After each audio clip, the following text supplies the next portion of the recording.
Oke, Assalamualaikum warahmatullahi wabarakatuh. Mari kita lanjutkan lagi untuk materi terakhir dari persamaan diferensial linear order 2, yaitu mengenai penerapannya ya. Jadi ini kelanjutan dari materi sebelumnya. Oke, salah satu penerapan dari persamaan diferensial linear order 2 yaitu pendekatan untuk pergerakan eh, pegas ya. Jadi apabila kalian memiliki pegas A misalkan di sini, dan pergerakan atau perubahannya itu dinyatakan dalam sumbu Y, dan di sini misalkan ada kondisi awalnya simpangannya sebesar Y0, maka dia akan memenuhi hukum Hooke ya, seperti yang sudah kalian dipelajari di fisika, yaitu gaya yang bekerja pada pegasnya dia akan berupa min K kalikan Y ya. Jadi kalau dia berlawanan dengan arah gravitasinya, dan juga yang bekerja adalah hukum kedua Newton, yaitu F sama dengan M dikalikan A. Oke, di mana M itu masanya dan A dia merupakan percepatan. Maka dari itu gaya total yang bekerja pada si pegas ini adalah sama dengan hukum kedua Newton tadi, sama dengan juga dengan hukum Hooke-nya. Oke. Maka dari itu di sini kalau kalian lihat A ini hubungannya langsung dengan turunan kedua. Makanya kenapa di sini menjadi persamaan diferensial order 2, di mana K-nya positif ya. Dan apabila kita ambil suatu konstanta B kuadrat ini sama dengan perbandingan antara konstanta pegas dan si masanya, maka kita punya persamaan diferensialnya seperti ini ya, persamaan diferensial order 2 dari sini. Oke, kemudian dengan kondisi awal ini, di mana ini merupakan simpangan awal dan yang ini adalah kecepatan awal. Oke, maka dari persamaan ini ya, dari persamaan diferensial ini dengan B kuadrat yang memenuhi ini, kita akan memiliki solusi ini ya, solusi di mana kondisi akar-akarnya dari persamaan karakteristiknya mereka imajiner murni ya, atau purely imajiner, dan kemudian C1 dan C2 nya juga bisa dicari. Kalau kalian substitusikan kondisi awal tadi, kalian akan mendapatkan bahwa C1 nya sama dengan Y0 dan C2 nya sama dengan 0. Maka dari itu kalian akan memiliki persamaan harmonik sederhana Y sama dengan Y0 cos BT, di mana B-nya memenuhi B kuadrat ini ya, tinggal diakarkan saja, dan ini pun seharusnya konsisten dengan yang kalian dapatkan di fisika. Jadi persamaan pegasnya memenuhi persamaan ini. Oke. Dan kalau kalian lihat, kalau kalian gambarkan si fungsinya, kalian akan memiliki fungsi fungsi osilasi ya, dengan amplitudenya Y0 dan besaran periodenya adalah 2pi per B. Oke, jika yang sebelumnya itu pegasnya tanpa redaman atau gesekan udara diabaikan ataupun segala bentuk gaya yang menyebabkan pegasnya berhenti bergerak itu diabaikan. Nah, sekarang kita akan melihat bagaimana sistemnya apabila dia memiliki redaman atau damping ya, kalau istilahnya. Jadi persamaan diferensial akan seperti ini. Jadi gayanya akan berkurang ya, sebesar ini ya, bentuk redamannya sebesar Q dikalikan dengan kecepatannya.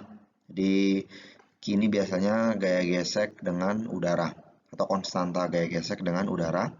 Maka dari itu ini syaratnya ya, Q-nya juga harus lebih besar dari 0. Maka apabila kita menetapkan ada konstanta lain, misalkan ini perbandingan antara Q dikali gaya gravitasi dibagi beratnya, dan B masih sama ya, maka persamaannya bisa kita tuliskan sebagai persamaan diferensial order 2, tapi sekarang solusinya sudah tidak purely imaginer lagi ya, tapi tergantung. Jadi kalau kita lihat dari persamaan karakteristiknya, kalian akan memiliki persamaan karakteristiknya ini, dan solusinya menggunakan rumus ABC adalah ini ya. Tinggal disubstitusikan saja menggunakan rumus ABC. Maka dari itu, seperti saya bilang tadi, solusinya tergantung dari si akarnya. Oke. Dan kita untuk mengetahui kondisi akarnya tadi, kita akan melihat bagian apanya? Bagian yang ada di dalam akar ini atau si D-nya ya, kalau kalian bisa sebut, atau si E kuadrat min 4B. Jadi untuk kondisi pertama, apabila yang di dalam akar ini kurang dari 0, kondisi kedua tepat sama dengan 0, dan kondisi ketiga bagaimana kalau dia lebih besar dari 0. Oke, untuk kasus pertama, apabila D-nya kurang dari 0, maka kita tahu ya bahwa si akar dari persamaan karakteristiknya dia akan kompleks ya. Maka jadi bisa kita tuliskan dalam bentuk seperti ini, dalam min alfa plus minus beta i, di mana di sini kita tahu bahwa dia akan selalu negatif ya bagian realnya. Maka dari itu solusi umumnya adalah seperti ini. Oke.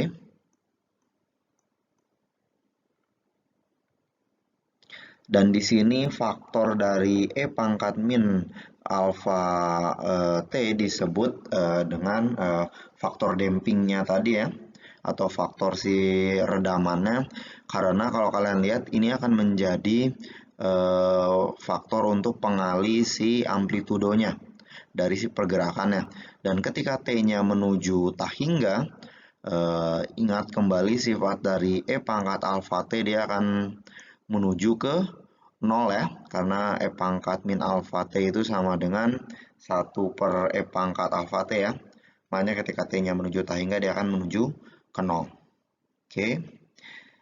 Dan untuk yang kedua, ketika D-nya tepat sama dengan 0, dalam kasus ini solusinya akan tepat memiliki akar kembar ya, karena bagian D-nya 0. Kemudian solusi umumnya kalian akan memiliki ini, tidak ada bagian kompleksnya atau tidak ada trigonometrinya di sini ya, tidak ada cos dan sin-nya. Maka dari itu atau secara fisik bisa juga disebut pergerakan dari si pegasnya ini teredam secara kritis. Oke, jadi teredam secara kritis itu seperti apa nanti kita lihat ya. Dan yang terakhir adalah apabila D-nya lebih besar dari 0, di mana sekarang kita memiliki akar-akar dari solusi persamaan karakteristiknya itu berbeda ya. Maka solusi umumnya adalah ini. Ingat kembali bedanya, kalau akarnya kembar dia dikali T, kalau ini tidak ya. Dan secara fisik dia disebut teredam secara overdam atau berlebihan mungkin ya. Oke. Oke, jadi untuk yang kasus pertama ketika D-nya kurang dari 0, atau kita memiliki solusi kompleks di sini ya. Jadi seperti tadi disebutkan bahwa di situ kita akan memiliki faktor damping ya, atau faktor redaman.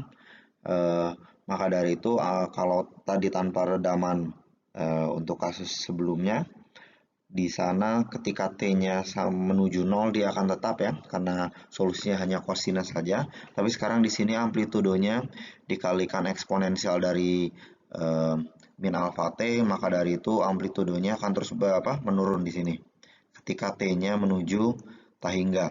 Dan ketika di tahingga dia akan tepat berhenti ya. Jadi secara logika masuk akal ya. Jadi dia berhenti ketika di tahingga. Dan kedua, ini ketika teredam secara kritis. Jadi secara fisik adalah, kalau yang tadi dia berosilasi kasus sebelumnya ketika D-nya kurang dari 0, dan ketika di ketika menuju tahingga dia semakin lambat. Nah, bedanya dengan yang teredam secara kritis adalah ketika T-nya menuju tahingga, kalau kalian lihat dari plotnya di sini, dia sebetulnya tidak pernah benar-benar berosilasi, tapi dia balik lagi ke titik keseimbangan dia tanpa berosilasi. Jadi dia melambat, melambat, melambat, melambat, melambat, dan ketika T-nya mencapai tahingga, eh, dia akan kembali ke titik keseimbangan. Jadi itu teredam secara kritis. Jadi dia tidak pernah berosilasi, tapi bergerak akan sangat cepat dan terus melambat dan akan tepat berhenti ketika T-nya di tahingga. Oke, mungkin agak sedikit susah dibayangkan ya. Kemudian yang terakhir adalah teredam secara berlebihan atau overdam. Jadi kalau di sini jadi si pegasnya tadi dia sempat berosilasi satu kali, jadi melewati si titik keseimbangannya satu kali di sini ya. Kemudian dia langsung berhenti sebelum T-nya sebelum T-nya menuju tahingga. Jadi tidak perlu di tahingga. Dia langsung berhenti karena mungkin secara fisis konstanta si pegasnya atau si K-nya sangat besar. Jadi akibatnya dia langsung berhenti karena kalau K-nya besar kan artinya pegasnya keras ya. Oke, mari kita lihat contoh kasus ya untuk spring motion ini. Jadi misalkan kalian memiliki sebuah objek atau sebuah beban seberat 5 pon dan dia digantungkan terhadap sebuah pegas dengan titik terendahnya ini P dan pegas tadi secara vertikal jelas ya. Kemudian si pegas tadi ternyata bertambah 6 inci ketika dikasih beban 5 pon. Kemudian si beban 5 pon ini diganti dengan yang 20 pon dan ditunggu sampai equilibrium, terus sampai berhenti.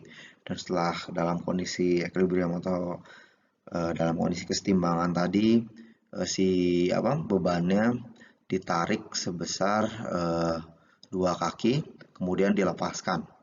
Tolong jelaskan pergerakan dari si pegas tersebut. Jadi langkah pertama adalah dari hukum Hooke kita menentukan konstanta si pegasnya ya. Jadi karena 5 pon ini menyatakan berat atau hubungan langsung dengan si gayanya, maka dia akan sama dengan K dikalikan setengah. Setengah ini adalah simpangannya. Oke. Kenapa setengah? Sebetulnya dia untuk menyamakan satuan. Hati-hati di sini ya. Karena 6 inci itu sama dengan setengah kaki. Karena satu kaki 12 inci. Maka dari itu K-nya kalian dapat sama dengan 10. Oke. Selanjutnya ketika bebannya diganti dengan yang 20 pon, maka dari formulanya kalian bisa mendapatkan konstanta B ya. Dengan B kuadrat memenuhi ini. K dikalikan gravitasi dibagi oleh masanya ya. Gravitasinya di sini dianggap sama dengan 10. Maka dari itu dapat B kuadratnya sama dengan 16 dan juga dari kondisi awal yaitu ketika bebannya dia sama dengan 20 si besaran amplitudonya adalah sama dengan 2 kaki. Tahu ini ya, dapat dari sini. Maka dari itu seperti yang sudah kalian pelajari di fisika atau dari formula tadi kita tinggal masukkan Y-nya sama dengan amplitudo dikalikan cos BT, di mana amplitudenya Y0 sama dengan 2 dan B-nya sama dengan 4. Oke.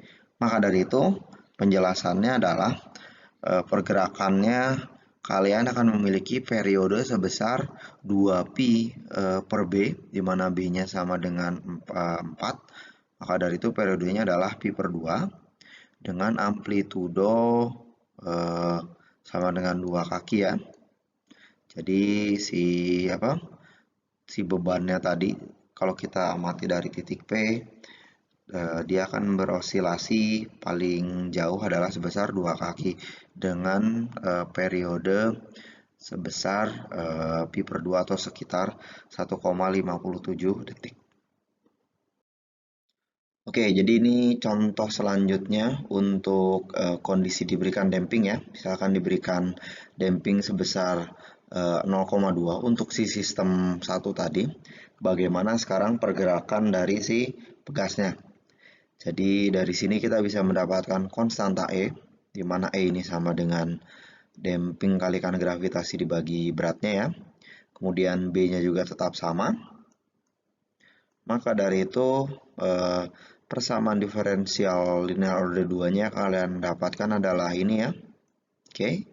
Dari sini kalian dapat persamaan karakteristik dan lain-lain.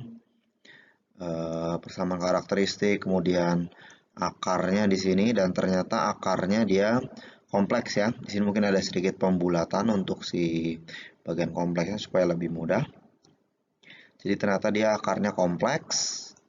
Maka dari itu solusinya adalah sama dengan E pangkat min 0,16 T atau bagian realnya, pangkat bagian realnya kali T, kemudian dikalikan si C1 cos 4AT plus C2 sin 4AT. Oke. Dan apabila kita berikan dengan initial condition yang sama, ketika ini ya, initial condition yang sama ketika T sama dengan 0, maka kalian akan mendapatkan C2-nya sama dengan ini. C1-nya tetap, sedangkan C2-nya sekarang ada nilainya ya.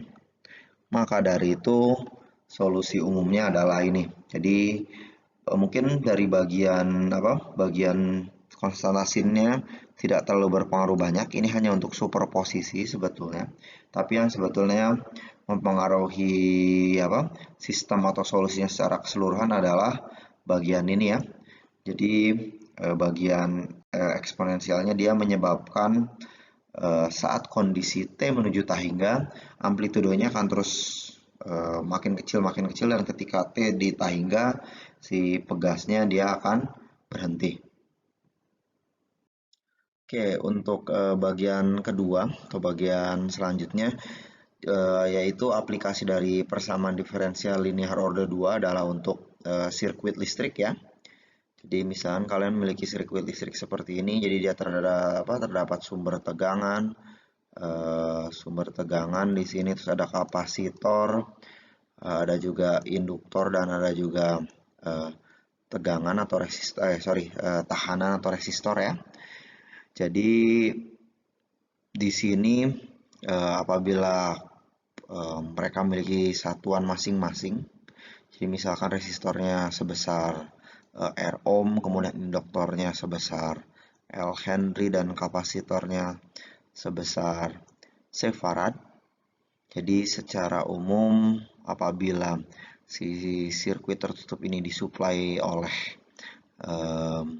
tegangan sebesar E, dan E-nya ini bisa fungsi terhadap waktu, maka si kapasitornya atau isi si kapasitornya secara umum bisa dijelaskan dalam satuan kolom dan memenuhi persamaan diferensial linear order 2 ya, dengan kondisi seperti ini. Jadi di sini untuk induktornya, ini untuk resistornya yang order 1, dan di sini untuk si kapasitornya, di mana voltasenya atau si gaya luarnya, tegangannya, dia merupakan gaya luar ya, sama seperti di gaya luar atau bagian non homogen dari sistemnya. Oke, dan seperti yang sudah kalian pelajari sebelumnya, karena di sini sistem non homogen, artinya kalian harus cari dulu untuk solusi yang homogen dulu, baru dicari solusi untuk yang non homogen. Jadi bisa menggunakan metode koefisien tak tentu atau variasi parameter ya. Dan juga si arusnya sebetulnya bisa dijelaskan juga menggunakan persamaan diferensial order 2 juga. Jadi dengan cara melakukan turunan pertama dari sini ya, dari persamaan ini, maka kalian akan mendapatkan ini. sumur ruas kiri dan kanannya diturunkan terhadap T. Jadi si arusnya, I-nya, bisa dijelaskan juga menggunakan sistem persamaan diferensial order 2. Atau sebetulnya mereka saling berhubungan ya. Jadi kalau kalian cari solusinya salah satu, kalian bisa dapat juga si I-nya. Oke, untuk bagian terakhir ini hanya latihan, dan saya tidak akan jelaskan ya. Jadi tolong dicoba latihannya di buku Purcell di bab 15. Jadi ini hanya potongan 3 soal untuk model pegas tadi. Yang untuk bagian sirkuit listriknya juga di sana ada ya. Jadi tolong dicoba latihannya, dan saya cukupkan kuliah hari ini, dan juga sebetulnya ini sebagai penutup untuk kuliah semester ini ya. Jadi terima kasih atas perhatiannya semua. Jadi saya ucapkan selamat ujian dan semoga sukses selalu untuk semuanya ya. Wassalamualaikum warahmatullahi wabarakatuh.